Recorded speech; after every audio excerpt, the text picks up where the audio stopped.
Le sermon du Saint Curé d'Ars sur le premier commandement, vous aimerez le Seigneur votre Dieu de tout votre cœur et de toutes vos forces. 2, 6, 5. Pourquoi, chers frères et sœurs, le Seigneur nous fait-il un commandement de l'aimer de tout notre cœur, c'est-à-dire, sans partage, de la manière dont il nous a aimés lui-même, de toute notre âme et de toutes nos forces, en nous promettant une récompense éternelle, si nous y sommes fidèles, et une punition éternelle si nous y manquons? Pour deux raisons, c'est 1. Pour nous montrer la grandeur de son amour, 2. Que nous ne pouvons être heureux qu'en l'aimant et qu'enfin cet amour ne se trouve que dans l'accomplissement de ses commandements. Oui, chers frères et sœurs, si tant de maux nous accablent dans ce monde, cela vient de ce que nous violons les commandements de Dieu, puisqu'il nous dit lui-même, « Si vous gardez fidèlement mes commandements, je vous bénirai en toute manière, mais si vous les transgressez, vous serez maudits en tout ce que vous ferez. » De sorte, chers frères et sœurs, que si nous voulons être heureux en ce monde, du moins, autant qu'il est possible de l'être, nous n'avons point d'autre moyen que d'observer fidèlement les commandements de Dieu, et nous verrons que, tant que nous nous écarterons du chemin que les commandements de Dieu nous ont tracé, nous serons toujours malheureux, pour l'âme et pour le corps, dans ce monde et dans l'autre. Je vais donc vous montrer, chers frères et sœurs, que notre bonheur est attaché à notre fidélité à observer les commandements que le bon Dieu nous a faits. Si nous ouvrons les livres saints, chers frères et sœurs, nous y verrons que tous ceux qui se sont fait un devoir de bien observer ce que les commandements de Dieu leur prescrivaient ont toujours été heureux, parce qu'il est très sûr que le bon Dieu n'abandonnera jamais celui qui se fait un devoir de faire tout ce qu'il lui commande. Notre premier père, Adam, nous en donne un bel exemple. Tant qu'il fut fidèle à observer les ordres du Seigneur, il fut heureux en toute manière. Son corps, son âme, son esprit et tous ses sens n'avaient point d'autre penchant que vers Dieu, les anges même descendaient du ciel avec plaisir pour lui tenir compagnie. Ainsi aurait continué le bonheur de nos parents, s'ils avaient été fidèles à leurs devoirs, mais ce moment 1000 fois heureux ne dura pas longtemps. Le démon, jaloux d'un tel bonheur, les eut bientôt perdus et privés de tous ces biens qui devaient durer toute l'éternité. Dès qu'ils eurent le malheur de transgresser les commandements du Seigneur, tout alla de travers pour eux, les chagrins, les maladies, la crainte de la mort, du jugement et d'une autre vie malheureuse, prirent la place de leur premier bonheur, leur vie ne fut plus qu'une vie de larmes et de douleur. Le Seigneur dit à Moïse, « Dis à mon peuple que, s'il est fidèle à observer mes commandements, je le comblerai de toutes sortes de bénédictions, mais que s'il ose les transgresser, je l'accablerai de toutes sortes de maux. » Le Seigneur dit à Abraham, « Parce que vous êtes fidèle à garder mes commandements, je vous bénirai en tout, je multiplierai vos enfants comme les grains de sable qui sont au bord de la mer. Je bénirai tous ceux qui vous béniront, je maudirai tous ceux qui vous maudiront, de votre race naîtra le Sauveur du monde. » Il fit dire à son peuple lorsqu'il était prêt à entrer dans la terre promise, « Les peuples qui habitent cette terre ont commis de grands péchés, c'est pourquoi je veux les chasser pour vous mettre à leur place. Mais prenez bien garde de ne pas violer mes commandements. Si vous êtes fidèles à les observer, je vous bénirai en tout et partout. Lorsque vous serez dans vos champs, dans vos villes et dans vos maisons, je bénirai vos enfants, qui vous aimeront, vous respecteront, vous obéiront et vous donneront toutes sortes de consolations. Je bénirai vos fruits et vos bestiaux. Je commanderai au ciel de vous donner la pluie dans le temps convenable, autant qu'il en faudra pour arroser vos terres et vos prés, tout vous réussira. » Dans un autre endroit, il leur dit, « Si vous gardez fidèlement mes commandements, je veillerai sans cesse à votre conservation, vous serez sans crainte dans vos maisons, j'empêcherai que les bêtes féroces vous nuisent, vous dormirez en paix, rien ne pourra vous troubler. Je serai toujours au milieu de vous. Je marcherai avec vous. Je serai votre Dieu et vous serez mon peuple. » Plus loin, il dit à Moïse, « Dis à mon peuple que s'il observe bien mes lois, je le délivrerai de tous ces maux qui l'accablent. » Et le Saint-Esprit nous dit lui-même, que celui qui a le bonheur de bien garder les commandements du Seigneur est plus heureux que s'il possédait toutes les richesses de la terre. Dites-moi, auriez-vous jamais pensé que le bon Dieu eut tant à cœur de nous faire garder ses commandements, et qu'il nous promit tant de bien si nous sommes assez heureux que de les bien observer? Vous conviendrez avec moi que nous devons faire consister tout notre bonheur à garder fidèlement ses commandements. Pour mieux vous convaincre, chers frères et sœurs, que, dès que nous transgressons les commandements de Dieu, nous ne pouvons être que malheureux, voyez ce qui se passa à l'égard de David. Tant qu'il fut fidèle à marcher dans le chemin que les commandements de Dieu lui avaient tracé, tout alla bien pour lui, il était aimé, respecté et écouté de ses voisins. Mais dès l'instant qu'il voulut quitter d'observer les commandements de Dieu, de suite, son bonheur finit, et toutes sortes de maux lui tombèrent dessus. Les troubles, les remords de sa conscience prirent la place de cette paix et de ce calme dont il jouissait, les larmes et la douleur furent son pain de tous les jours. Un certain jour qu'il gémissait tant sur ses péchés, on vint lui dire que son fils Amnon avait été poignardé dans son ivresse par son propre frère Absalom. Absalom chercha même à détruire son père, à lui ôter la vie pour régner à sa place. David fut forcé d'aller se cacher dans les forêts pour éviter la mort. La peste lui enleva un nombre presque infini de sujets.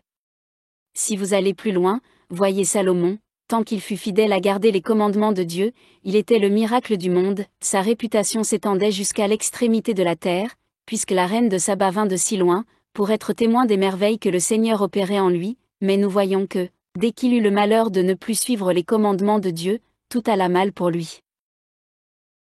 Après tant de preuves tirées de l'Écriture sainte, vous conviendrez avec moi, chers frères et sœurs, que tous nos maux ne viennent que de ce que nous n'observons pas fidèlement les commandements de Dieu, et que, si nous voulons espérer quelque bonheur et quelque consolation en ce monde, du moins autant qu'il est possible d'en avoir, puisque ce monde n'est qu'un tissu de maux et de douleurs, le seul moyen de nous procurer ces biens, c'est de faire tout ce que nous pourrons pour plaire à Dieu, en faisant ce qu'il nous ordonne par ses commandements. Mais si nous passons de l'Ancien Testament au Nouveau, les promesses ne sont pas moins grandes.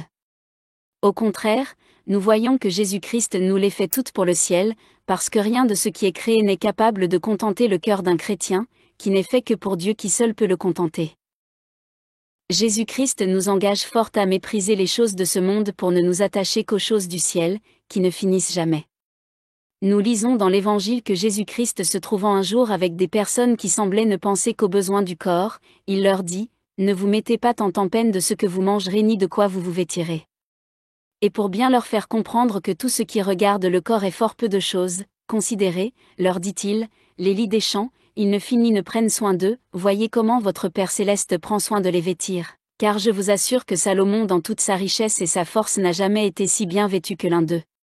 Voyez encore les oiseaux du ciel, qui ne sèment ni ne moissonnent, ni ne renferment rien dans leur grenier, voyez comment votre Père céleste a soin de les nourrir. Gens de peu de foi, n'êtes-vous pas plus qu'eux? Cherchez, avant tout, le royaume des cieux, c'est-à-dire, observez fidèlement mes commandements, et tout le reste vous sera donné avec abondance. Que voulons-nous dire par là, chers frères et sœurs? Qu'à un chrétien qui ne cherche qu'à plaire à Dieu et à sauver son âme, ce qui est nécessaire aux besoins du corps ne lui manquera jamais. Mais, me direz-vous peut-être, quand nous n'avons rien, personne ne nous apporte rien. D'abord, je vous dirai que tout ce que nous avons, nous le tenons de la bonté de Dieu, et rien de nous-mêmes. Mais, dites-moi, chers frères et sœurs, comment voulez-vous que le bon Dieu fasse des miracles pour nous? Serait-ce parce qu'il y en a quelques-uns qui osent porter leur incrédulité et leur impiété jusqu'à vouloir croire que le bon Dieu n'existe pas, c'est-à-dire qu'il n'y a point de Dieu? Parce que d'autres, moins impies, sans être moins coupables, disent que le bon Dieu ne fait pas attention à ce qui se passe sur la terre, que le bon Dieu ne se mêle pas de si peu de choses. Et enfin, parce que d'autres ne veulent pas convenir que cette grande providence est attachée à l'observance des commandements de Dieu et qu'il compte pour tout sur leur travail et leurs soins. Ce qu'il me serait bien facile de vous prouver par vos travaux du dimanche, qui montrent véritablement que vous ne comptez rien sur Dieu, mais tout sur vous et sur votre travail, il y en a cependant qui croient à cette grande providence, mais qui lui mettent une barrière impénétrable par leur péché. Voulez-vous, chers frères et sœurs, éprouver la grandeur de la bonté de Dieu pour ses créatures? Faites-vous un devoir de bien observer tout ce que les commandements vous ordonnent, et vous serez étonnés de voir combien le bon Dieu prend soin de ceux qui ne cherchent qu'à lui plaire. Si vous en voulez voir les preuves, chers frères et sœurs, ouvrez les livres saints et vous en serez parfaitement convaincus. Nous lisons dans l'Écriture sainte que le prophète Élie, fuyant la persécution de la reine Jézabel, alla se cacher dans un bois. Étant là, dépourvu de tout secours humain, le Seigneur le laissera-t-il mourir de misère? Non, certainement, chers frères et sœurs, le Seigneur, du haut du ciel, ne manque pas d'avoir les yeux sur son fidèle serviteur. De suite, il lui envoie un ange du ciel pour le consoler et lui porter tout ce qu'il lui fallait pour se nourrir. Voyez le soin que le Seigneur prend de nourrir la veuve de Sarepta. Il dit à son prophète, « Va trouver cette bonne veuve, qui me sert et observe mes commandements, avec fidélité, tu multiplieras sa farine, crainte qu'elle ne souffre. » Voyez comment il commande à un autre prophète Habacuc d'aller porter à manger aux 3 enfants qui étaient dans la fournaise de Babylone. Si vous passez de l'ancienne loi à la nouvelle, les merveilles que le bon Dieu opère pour ceux qui ont soin de bien observer ses commandements, ne sont pas moins grandes.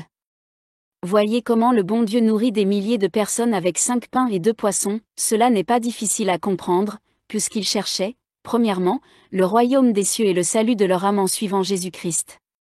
Voyez comment il prend soin de nourrir un saint Paul ermite, pendant 40 ans, par le ministère d'un corbeau, preuve bien claire que le bon Dieu ne perd jamais de vue ceux qu'il aime, pour leur fournir tout ce qui leur est nécessaire. Lorsque saint Antoine alla voir saint Paul, le bon Dieu lui envoya un double repas. Ô mon Dieu! Que vous aimez ceux qui vous aiment? Que vous avez peur qu'ils souffrent? Dites-moi, chers frères et sœurs, qui commanda à ce chien d'aller chaque jour porter la petite provision à Saint-Roch dans un bois? Qui commanda à cette biche d'aller tous les jours donner son lait à l'enfant de Geneviève de Brabant dans son désert? N'est-ce pas le bon Dieu, chers frères et sœurs? Et pourquoi, chers frères et sœurs, est-ce que le bon Dieu prend tant de soin de nourrir tous ses saints, sinon parce qu'ils étaient fidèles à observer tous les commandements qu'il leur donnait? Oui, chers frères et sœurs, nous pouvons dire que les saints faisaient consister tout leur bonheur à observer les commandements de Dieu, et qu'ils auraient mieux aimé souffrir toutes sortes de tourments que de les violer. Nous pouvons dire aussi que tous les martyrs n'ont été martyrs que parce qu'ils n'ont pas voulu violer les commandements de Dieu. En effet, chers frères et sœurs, demandez à sainte Reine, cette jeune vierge, pourquoi elle a tant enduré de tourments, ce qui lui fut d'autant plus sensible que ce fut son père qui fut son bourreau? Il la fit pendre par ses cheveux à un arbre où il la fit frapper de verges jusqu'à ce que son pauvre petit corps innocent ne fût qu'une plaie. Après ces cruautés, qui firent frémir même les païens qui en furent témoins, il la fit conduire en prison, dans l'espérance qu'elle ferait ce qu'il lui commandait. La voyant inébranlable, il la fit ramener auprès de l'arbre, et ordonnant qu'on l'attachât comme la première fois par les cheveux, il la fit écorcher tout en vie. Quand la peau fut séparée de son corps, il la fit jeter, dans une chaudière d'huile bouillante, où il la regardait impitoyablement brûler. Si vous me demandez, chers frères et sœurs, pourquoi elle supporta tant de cruauté? Ah! Chers frères et sœurs, le voici. C'est qu'elle ne voulut pas transgresser le 6e commandement de Dieu, qui défend toute impureté. Pourquoi est-ce que la chaste Suzanne ne voulut pas consentir au désir de ces 2 infâmes vieillards et qu'elle préféra plutôt la mort? N'est-ce pas pour la même raison? Qui fut la cause que le chaste Joseph fut décrié, calomnié auprès de Putiphar, son maître, et conduit en prison? N'est-ce pas encore pour la même raison? Pourquoi est-ce que saint Laurent se laissa coucher sur un brasier de charbon allumé? N'est-ce pas parce qu'il ne voulut pas transgresser le 1er commandement de Dieu, qui nous ordonne de n'adorer que Dieu et de l'aimer plus que nous-mêmes? Oui, chers frères et sœurs, si nous parcourons un peu les livres où sont renfermées les actions des saints, nous y voyons des exemples admirables et étonnants de leur fidélité à observer les commandements de Dieu, et nous voyons qu'ils ont préféré souffrir tout ce que les bourreaux ont pu inventer, plutôt que d'y manquer. Nous lisons dans l'histoire des martyrs du Japon, que l'empereur fit arrêter, dans un même endroit, 24 chrétiens, à qui l'on fit souffrir tout ce que la rage des païens put leur inspirer. Les martyrs se disaient les uns aux autres: prenons bien garde de ne pas violer les commandements de Dieu pour obéir à ceux de l'empereur. Prenons courage, le ciel vaut bien quelques souffrances qui ne durent que quelques moments. Espérons fermement, et le bon Dieu, pour qui nous voulons souffrir, ne nous abandonnera pas. Lorsqu'on les eut conduits dans le lieu où l'on devait les interroger, celui qui les avait menés faisant l'appel et croyant qu'il en manquait, cria à haute voix: Matthieu? Où est Matthieu? Un soldat, qui, depuis longtemps, désirait se faire connaître pour chrétien, s'écrie: Me voici, qu'importe, d'ailleurs, dit-il, la personne, je m'appelle aussi Matthieu et je suis chrétien comme lui. Le juge, tout en fureur, lui demanda s'il le disait tout de bon. Oui, répondit le soldat, il y a longtemps que je professe la religion chrétienne, j'espère ne jamais la quitter, je ne désire que le moment de la manifester à l'extérieur. De suite, le juge le fit mettre au nombre des martyrs.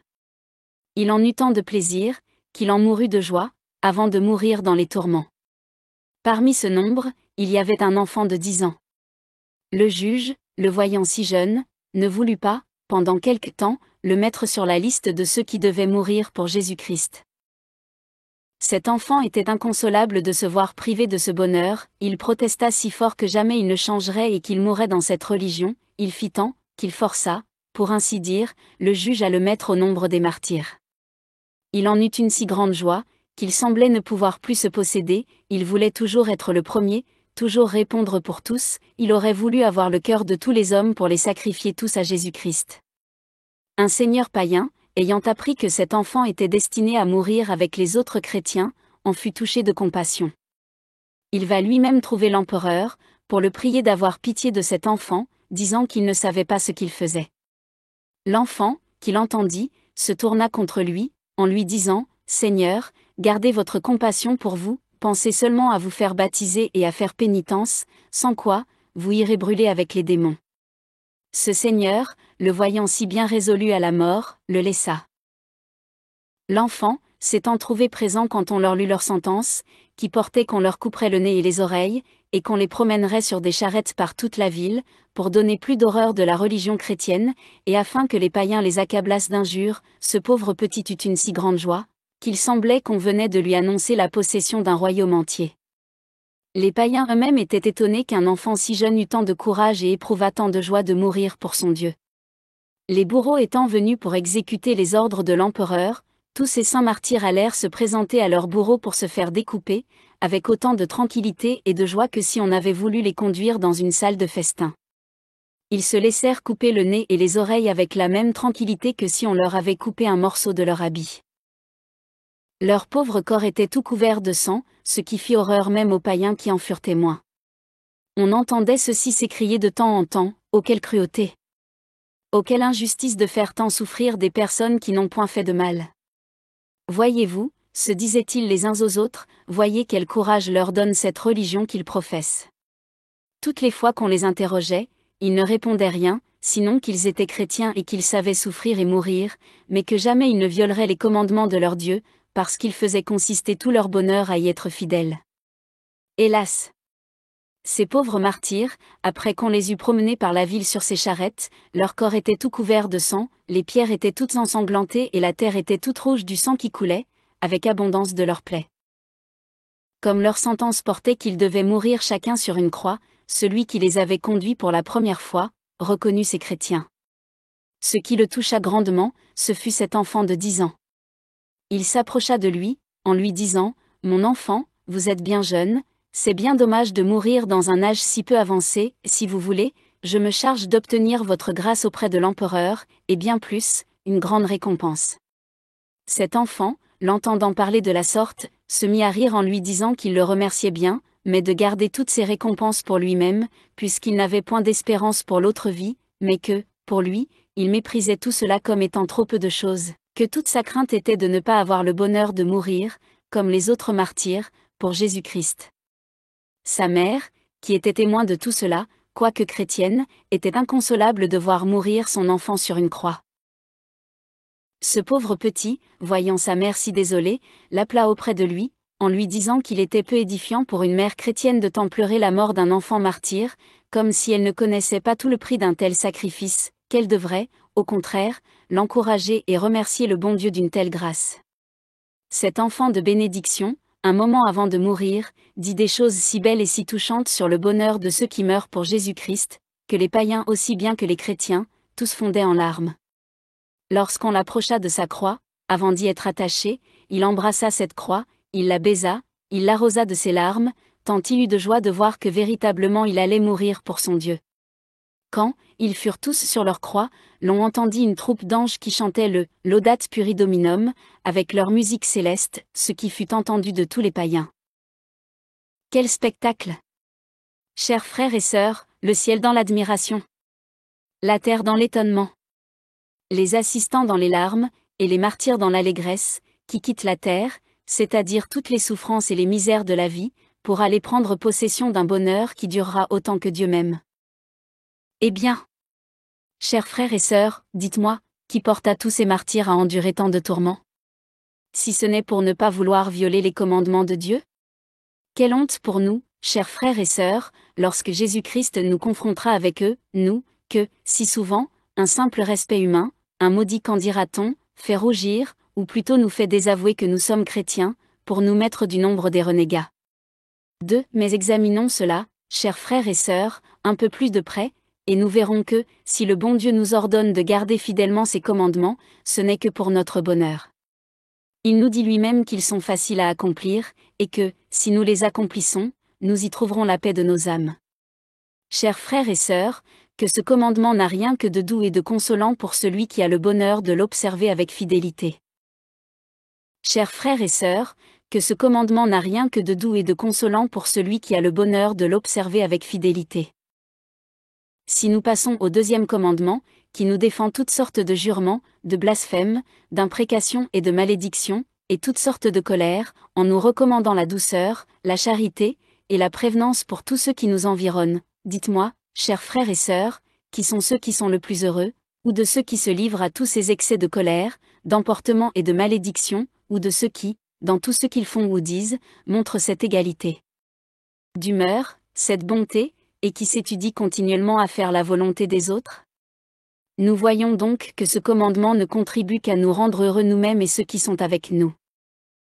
Si nous venons au troisième commandement, qui nous ordonne de passer saintement le jour du dimanche, en cessant toutes sortes de travail manuel pour ne nous occuper que de ce qui regarde le service de Dieu et le salut de notre âme, dites-moi, chers frères et sœurs, n'est-ce pas pour notre bien?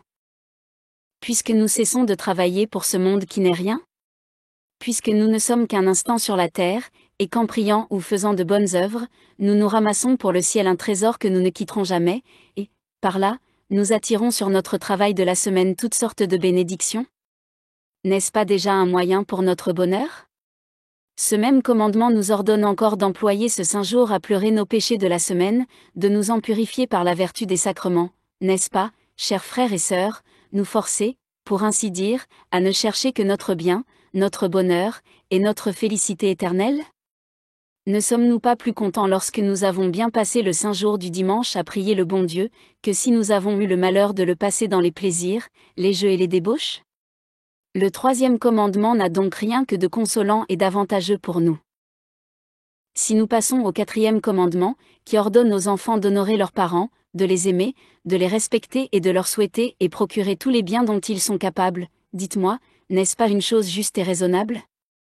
Des parents qui ont tant fait pour leurs enfants. N'est-il pas juste que ces mêmes enfants les aiment et leur donnent toutes les consolations dont ils sont capables? Si ce commandement était bien observé, ces familles ne seraient-elles pas un petit paradis par ce respect, cet amour que les enfants auraient pour leurs parents? Si ce même commandement ordonne aux parents d'avoir bien soin des âmes de leurs enfants, et leur dit qu'un jour ils en rendront un compte rigoureux, n'est-ce pas une chose juste? Puisque ces âmes ont tant coûté à Jésus-Christ pour les sauver, et quelles seront la joie et la gloire de leurs parents pendant toute l'éternité? Si ce même commandement ordonne aux maîtres et maîtresses d'avoir grand soin de leurs domestiques, de les regarder comme leurs enfants, ces maîtres ne sont-ils pas trop heureux de pouvoir aider à sauver des âmes qui ont tant coûté de tourments à un Dieu fait homme pour nous? Disons mieux, chers frères et sœurs, si ce commandement était bien observé, le ciel ne descendrait-il pas sur terre par la paix et le bonheur que nous y goûterions? Si nous passons au cinquième commandement qui nous défend de faire tort à notre prochain dans ses biens, sa réputation et sa personne, n'est-ce pas une chose bien juste, puisque nous devons les aimer comme nous-mêmes, et une chose, en même temps, bien avantageuse pour nous, puisque Jésus-Christ nous dit que jamais le bien d'autrui n'entrera dans le ciel? Vous voyez que ce commandement n'a rien de dur, puisque par lui nous nous assurons le ciel. Si nous passons au sixième commandement, qui nous défend toute impureté dans les pensées, les désirs et les actions, n'est-ce pas pour notre paix et notre bonheur que le bon Dieu nous défend toutes ces choses? Si nous avons le malheur de nous livrer à quelques-uns de ces mauvais péchés infâmes, votre pauvre âme n'est-elle pas comme dans un enfer? N'êtes-vous pas tourmenté et le jour et la nuit? D'un autre côté, votre corps et votre âme ne sont-ils pas destinés à être la demeure de la très sainte Trinité, ne doivent-ils pas, dis-je, aller passer une éternité avec les anges, auprès de Jésus-Christ qui est la pureté même? Vous voyez donc que ce commandement ne nous est donné que pour notre bien et notre repos, même dès ce monde.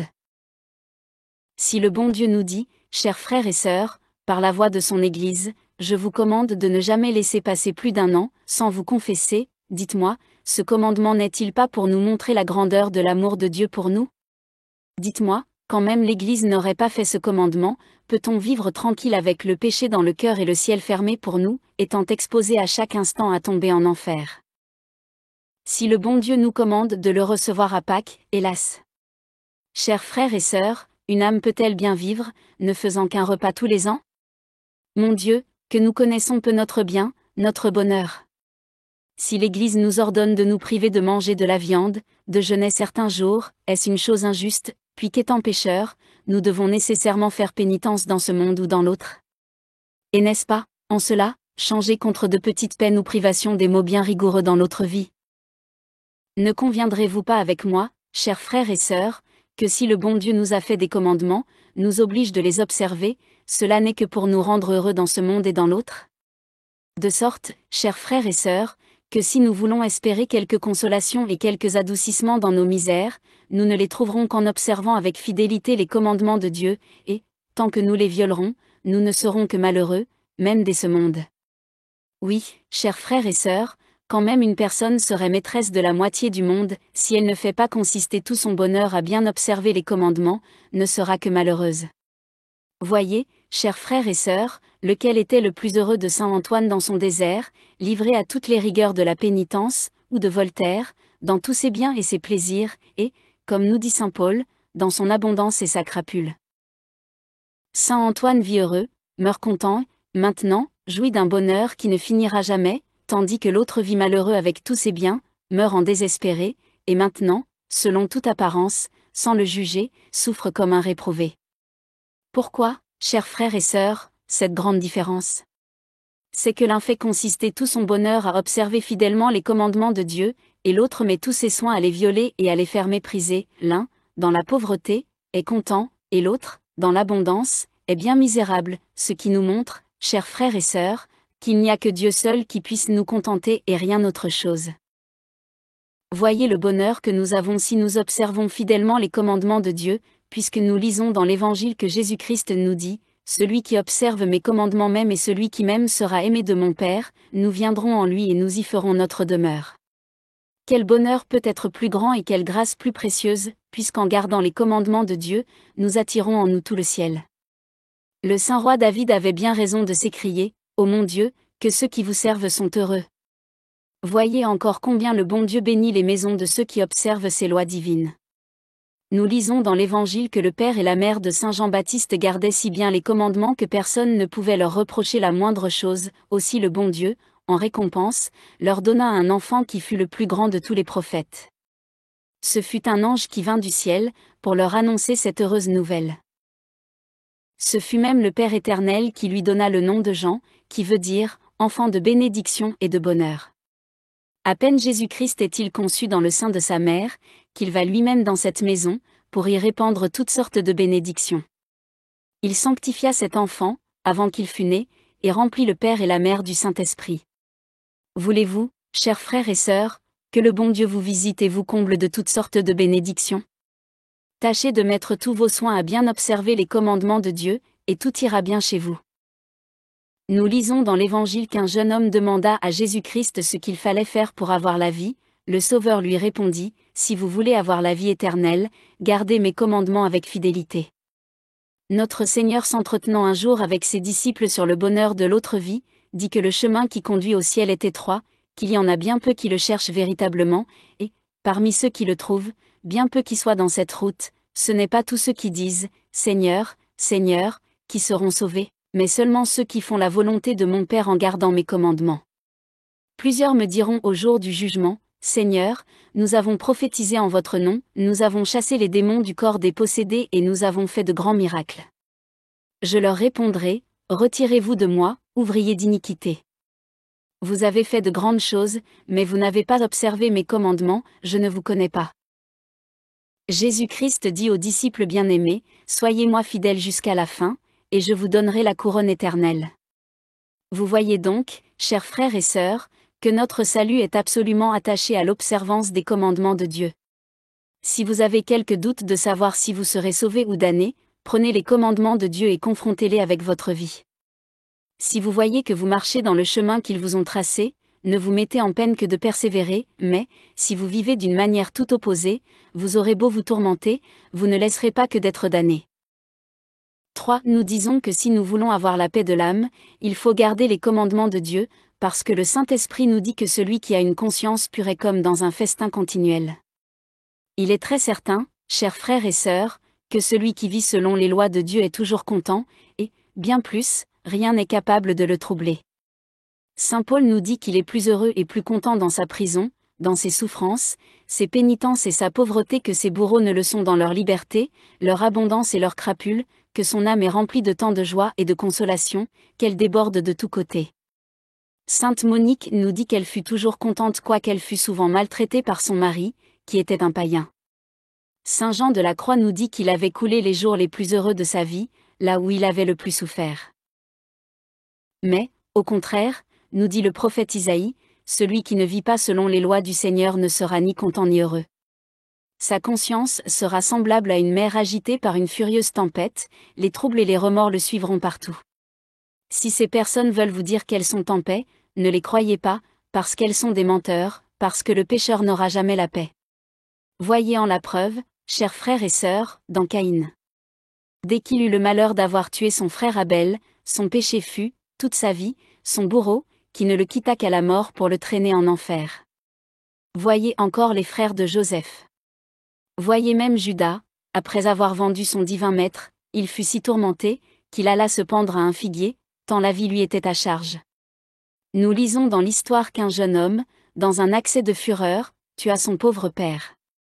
Son péché ne lui donna de repos ni jour, ni nuit. Il lui semblait entendre son père qui lui criait « Ah! Mon fils, pourquoi m'as-tu égorgé ?» Il alla lui-même se dénoncer pour qu'on le fît mourir, pensant que l'enfer ne serait pas plus rigoureux. Hélas! Chers frères et sœurs, si nous avons le malheur de ne pas garder les commandements de Dieu, jamais nous ne serons contents, même avec les plus grands biens. Voyez Salomon, etc. Mais, chose étrange, chers frères et sœurs, l'homme a beau être tourmenté et savoir les remèdes qu'il faut prendre pour avoir la paix avec son Dieu et avec lui-même, il aime mieux commencer son enfer que d'avoir recours aux remèdes que Jésus-Christ nous a donnés. Vous êtes malheureux, mon ami, pourquoi voulez-vous rester dans cet état ? Revenez à Jésus-Christ et vous retrouverez la paix de l'âme que vos péchés vous ont ravi. 4. Nous disons que si nous ne gardons pas les commandements de Dieu, nous serons malheureux tous les jours de notre vie. Voyez en la preuve dans Adam.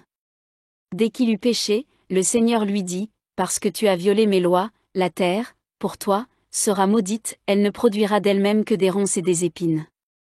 Tu mangeras ton pain à la sueur de ton front, et cela, tous les jours de ta vie. » Voyez Caïn, le Seigneur lui dit, « Caïn, le sang de ton frère crie vengeance, tu seras errant, vagabond et fugitif tous les jours de ta vie. » Voyez encore Saul. De sorte, chers frères et sœurs, que, dès que nous cessons de suivre ce que les commandements de Dieu nous ordonnent, nous devons nous attendre à toutes sortes de maux spirituels et temporels. Père et mère, voulez-vous être heureux ?